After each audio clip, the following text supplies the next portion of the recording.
and I just don't care much about what people think. And I think life in general is fucking crazy. So if you're sane and normal and you have all your shit together and you look like you've slept well and you go to bed at a reasonable hour and you eat reasonably and there's nothing crazy about you, I don't know if that exists, because I think those people who are just like seemingly square as a box and just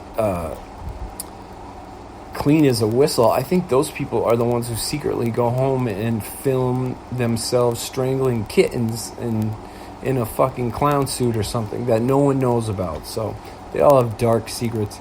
Mine, the thing is, if I had those, anything that's dark about me, I share.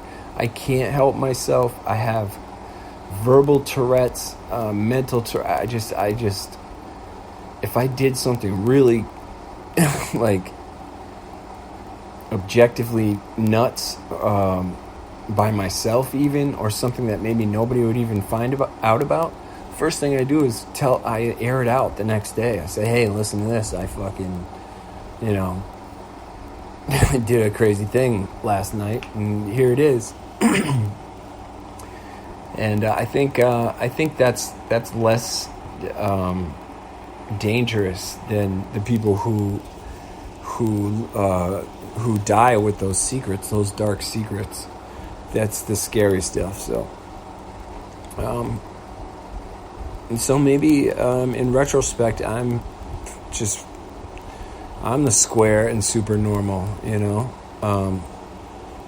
There's nothing about me that's untapped. I wear my heart on my sleeve. I wear my emotions on my sleeve.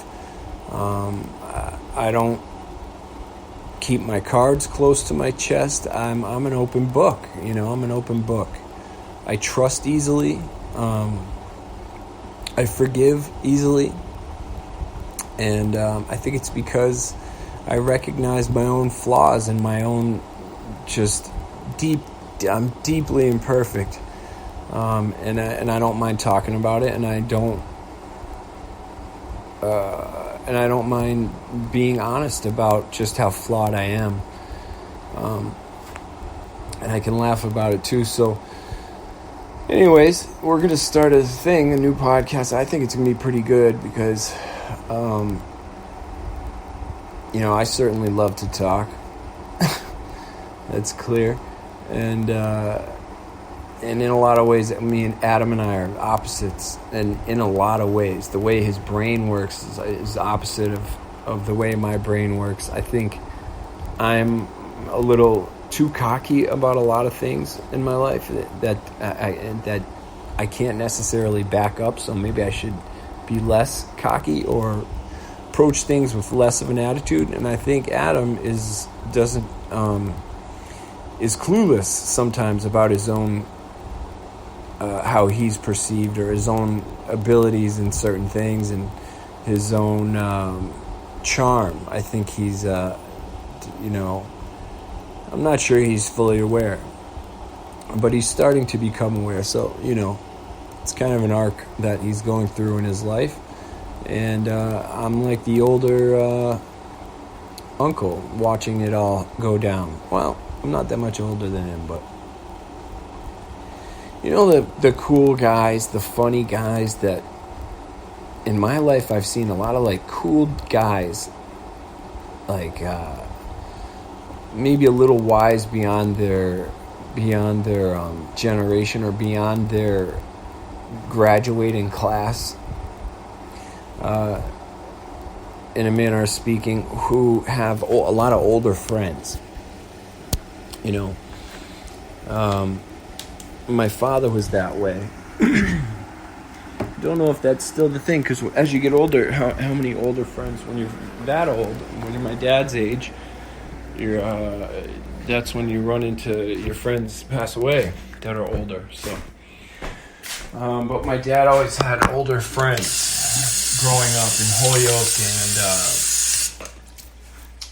as a kid, I noticed that my father had friends that were older than him, a lot of them, and I had a couple friends in my class who had older friends that, I had one very close friend who preferred hanging out with guys that were a couple years ahead of us. So, and Adam's one of those guys. It could just be a work thing. I don't know much about his personal life and his friends, but he kind of hangs out with me and this other guy, Rafi, who's my age, and yeah, we're a little bit older. So I like to live vicariously through Adam and his hijinks that are happening now. And so we're going to get into it. And I'm going to push for him to be a little more sinister than he is. And I'm sure he will push back. So we'll see how it goes. And the first episode of that I will promote. I'm sure Adam will fight me on that, because I'm quite sure it will be explicit, but we'll get into it. And that's it for tonight. It's really late. I'm going to bed. And I'm trying to stay positive. So good night.